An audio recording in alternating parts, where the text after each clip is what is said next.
today I'll be speaking with, let's say, a role model, somebody who has done Cross River proud. She has been like a role model to the women, a trailblazer of some sort to all women in Cross River State, and not just in Cross River, in Nigeria as a whole.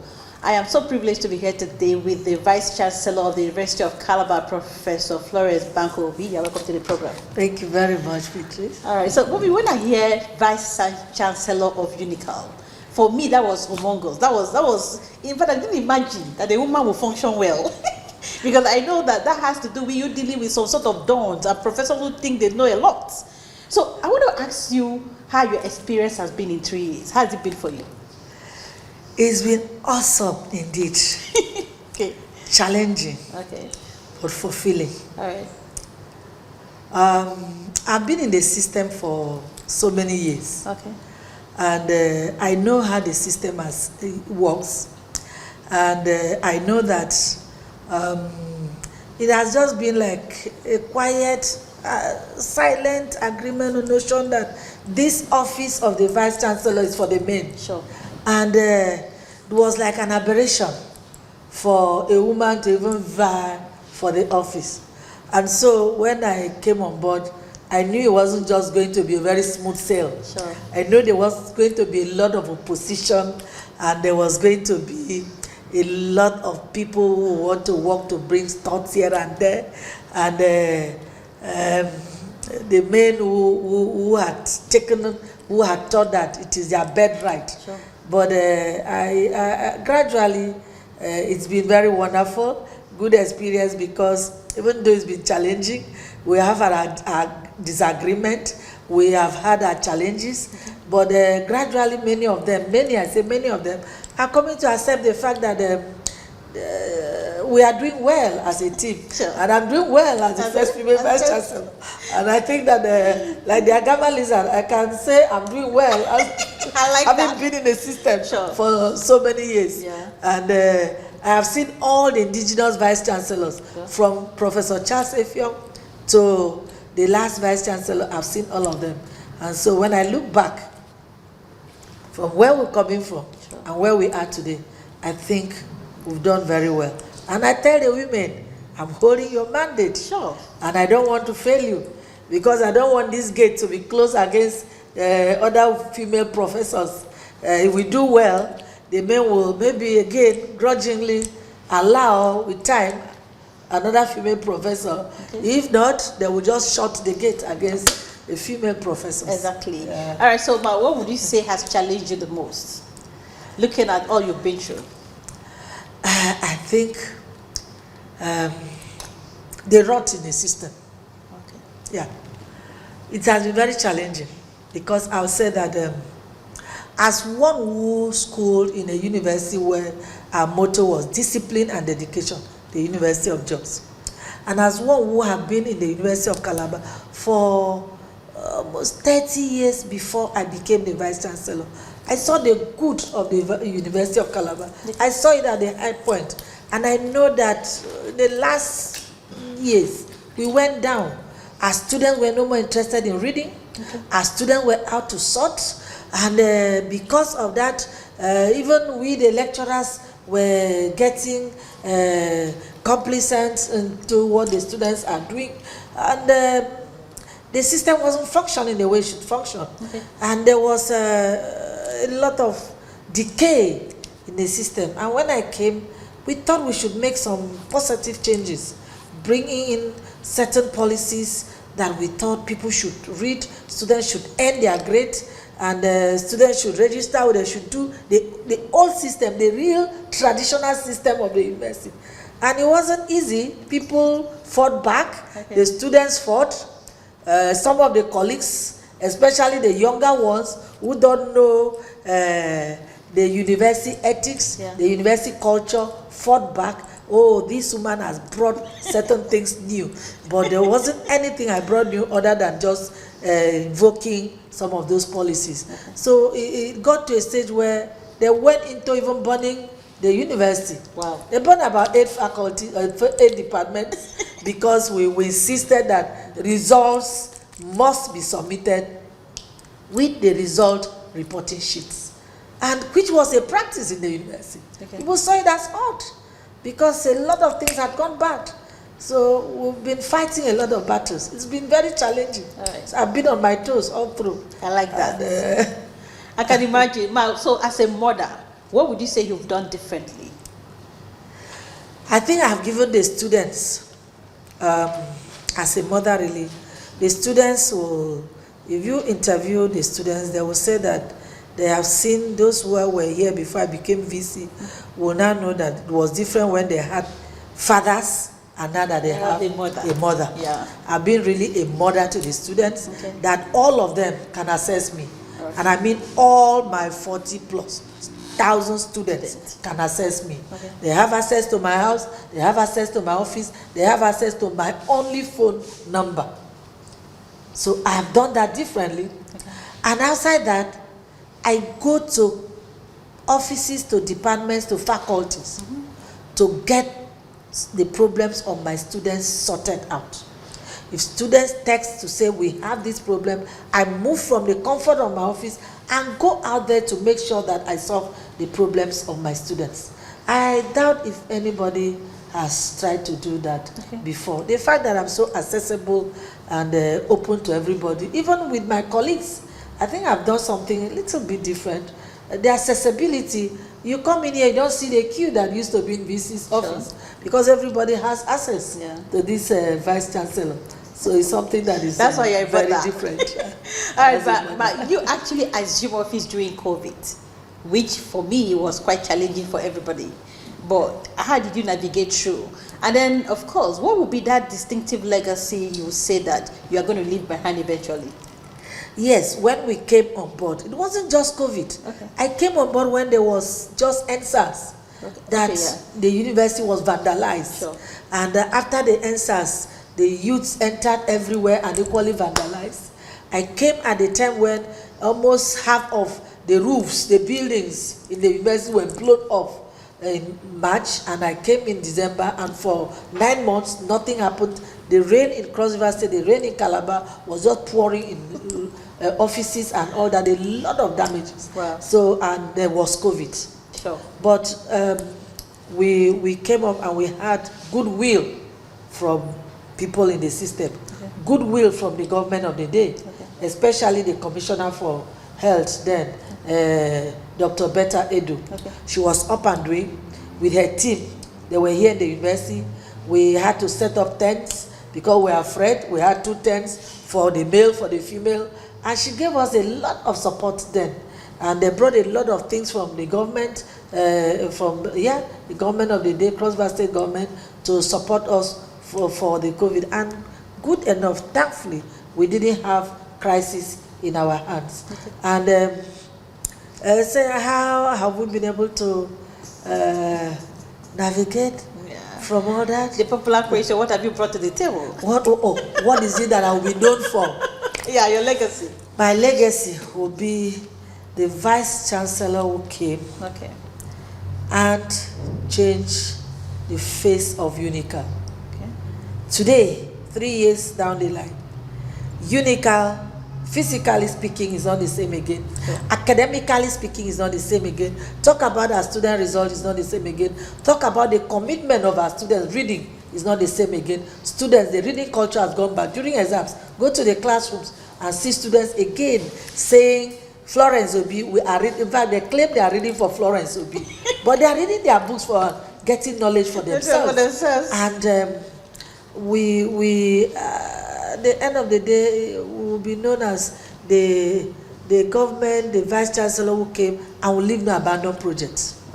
I will leave no abandoned projects during my tenure, because that hadn't placed us in good light nationally. We've seen a lot of competition, of course, in Nigeria, everywhere. What would you say that the University of Calabar is being placed now nationally? Yes, we are ranked as the 13th out of 217, so we are not doing badly. Yeah, we are not doing badly. We are ranked as number 1 in terms of female professors. We have the highest number of female professors in Nigerian universities. Wow. We are also number 1 in terms of female students population We have the highest number of female students in Nigerian university. Wow. We are number 1. Wow. And I think that even in terms of the number of programs that have been accredited, we are like number 8. So we have not done badly at all. That's interesting. So I think we are doing well. How did you to do take it? over. How did you But build personal capacity? Yeah. it takes hard work. Okay. I didn't just become vice chancellor. Right from day one that I've been in this university, I make sure that I've never been found wanting in my work. Okay. I've never had any query. I've never had any caution from any of my bosses. Okay. I make sure I do my things at the appropriate time. Results, exams are taken, and my result will be submitted when due. Okay. I make sure that I've never sorted. My students have never sorted me. I don't go into vices. You must make sure that you have you must be known for having integrity. Okay. In fact, one of the things that would have worked against me when I was running, just that people didn't see that I was one of the strong candidates, they would have said I was too strict. I prefer to be known for that. Yeah. That is who I have been. Yeah. And I've also handled various positions. Once you are given a responsibility in the university, make sure that you discharge it credibly. Okay. Because you can't tell who is watching you and how much that will go to add to when you want to vie for the vice chancellor's office.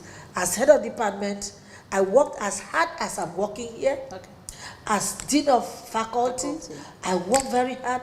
As DVC, people used to ask me, you DVC, you leave late, your boss has gone, you are working. I make sure I leave nothing on my table. Sure. So I worked very hard.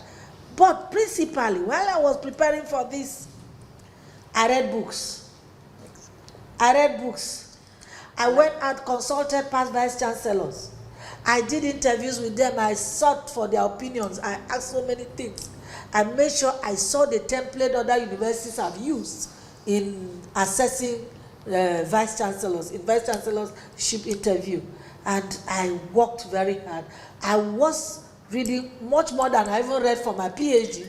I read all books. I just was ready that any area of any question that is thrown to me, I should be able to answer it. Okay. So I was very much prepared for the interview. That's interesting. All right, so if you're just joining us, the program remains Inside Cursive, and I have the privilege today of talking with the Vice Chancellor of the University of Calabar, my alma mater. I'm super excited to see a woman that is flying high because we aspire to be like her. She's our role model. What level of exposure will you say that being VC has given to you? So much. Today, Florence will be, interestingly, has become maybe a household name across the country. Sometimes we go for conferences, and the moment I mention Florence will be, oh, Vice Chancellor Unica. People have known that. So it has given me a lot of exposure, a lot of access to people ordinarily I wouldn't have had access to. And the fact that the Committee of Vice Chancellor, NUC, they do organize workshops and conferences for us outside the shores of the country is indeed another exposure. So I've had opportunity also to travel out. My network of friends just grown very much now. So I think I have a lot of exposure now. A lot of friends I have made that will outlived my tenure as Vice Chancellor. So I am very happy that I was given this opportunity by God. That's interesting. So, okay, so I'm super excited for us to be doing this today. I would like you to talk to the young population out there, especially the female folk.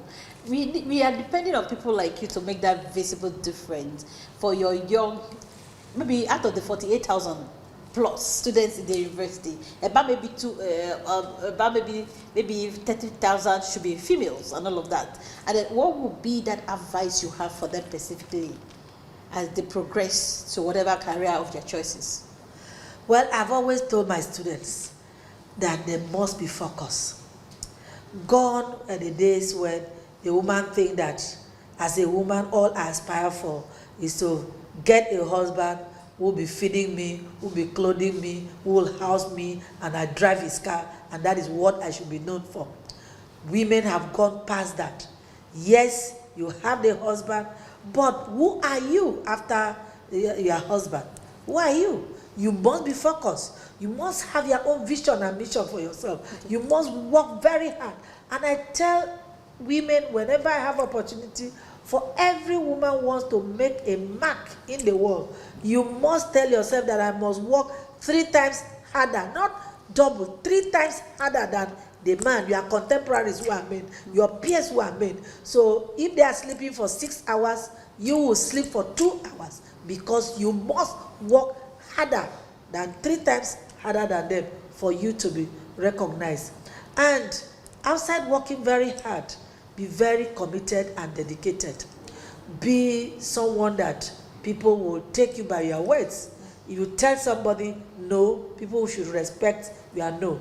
If you say I'm going to do this, you say yes, people will believe that you are really going to do yes. Women shouldn't spend time on their body. Spend time with their books more. Spend time reading novels, reading journals, with their books. Develop yourself. There are so many books today that talk about leadership, that talk about development. But when you begin to spend time adorning yourself, all you care about is how you appear in public. You can be so dressed and appear in public, and you see one professor who is not as dressed as you will be recognized before you. Sure. And so you must know that it is not the dressing that will give you a place in the society. It's who you are that will give you a place in the society. And then women must know that in this life we are, you cannot make a mark if you don't come out to work for it. Sure. You can't expect men to give you an opportunity to sit anywhere as a chief executive, as a leader, as an MD, as a commissioner if you don't work for it. You must come out, not just working, you must fight for it. Power, even amongst the men, is not given the platter of gold. You must fight to grab it. And make sure equally that your friends are people that will help you grow. Not people that will be telling you on the latest cars that people are driving, the latest celebrities and what gossipy things. Don't spend time with them. They won't help you to grow. I had friends who were always my senior. Okay. I love keeping friends who are people I'll benefit from. Sure. In terms of knowledge and advice. And the young people of today, the environment you find yourself is far better than the environment we came from. And if those of us who came from the ditch, if some of you know where we have come from to be where we are today, and where you are, you should count yourself blessed and lucky. So you just need a little effort and you'll be up there. Sure. And don't expect that the men will take you to where you are. You must take yourself to where you want to go by making sure that you develop your intellect, and you have to be socially smart. Today we talk about social intelligence yeah. and emotional intelligence. Yeah. It will take you so much. Your interpersonal relationship with people should be apt, should be good. You must be able to carry yourself with amount of dignity, and please don't think that if you sleep around with men, gone were the days when we had things like woman power. Today woman power is in the head, sure. And no more where we're told. So it wouldn't take you anywhere. Men will only want to use you and dump you when you least expect them to dump you. All right, so that's interesting. Yeah. Okay, so one last thing. What would you say has been your greatest accomplishment amongst all your giant strides? What is that thing that you look out to? Maybe you look on and maybe you remember and then you feel like, well, I've done well. Give yourself a pat and say you've done well. So what is that one thing? When I drive through the Unica roads now, there are so many things. When I want to go to the library and I can just drive to the library, okay. And drive through the roads in I just feel happy. Okay. I just feel happy that, oh, this is the same Unica roads. Sure. When I see my students checking their results on phone and getting their results after writing exams, before the next exams, they have their result and they know their status, I feel a sense of fulfillment so much. So the university is now automated? Yeah. Wow, that's interesting. So now finally, to your well-wishers, to your associates, to the government of Cross River State, to the government of Nigeria, to everyone out there, as you're celebrating your 3 years in office, what is your personal word to them out there? I want to first and foremost appreciate the President and Commander-in-Chief, our own President, Bola Tinubu, for the opportunity given to me to sit here as a Vice Chancellor. I want to appreciate our supervisory bodies, the Ministry of Education, NUC, and Third Fund for all the support, all the things I talked about achieving. I wouldn't have achieved nothing but for the support I get from Third Fund. So I appreciate the ES of Third Fund, the acting ES of NUC, the Minister and Minister of State of Education. I appreciate them. And the government of Cross River State. I appreciate our Governor, Sweet Prince Otu. I appreciate even the past president who actually signed and approved my appointment, Buhari. I appreciate even the immediate past governor, Senator Professor Ben Ayade, who supported me wholeheartedly to sit where I'm sitting today. And I appreciate all those friends who have been watching my back. My colleagues in the university who have been working together, my principal officers, my deans, my heads of department. In fact, heads of department position used to be lucrative. Today, in my tenure, it's no more lucrative because there's too much of hard work. And I appreciate them because they are really stressed. Okay. I appreciate them for the sacrifices they are all making. I appreciate the lecturers. I appreciate my students. It's not been easy with us as a university, but everybody has been very supportive. At least those who wish the university well have been very supportive. Somebody told me that you have in the system 80% of the people are not ready to work, Sure. 10% of the people will be working, and 10% of the other people will be there to criticize those who are working. Exactly. So for me, I thank the 10% who are working, the 10% who are even there to criticize those who are working, and the 80% who are just there, nothing. who are just there. But everybody has contributed to the success story of our 3 years in office. All right. So to my personal question to you now, this is what I ask accomplished women who have achieved everything they've targeted to achieve in life. Now, mommy, for instance, if you do well as a woman, the general notion is that you've slept with someone.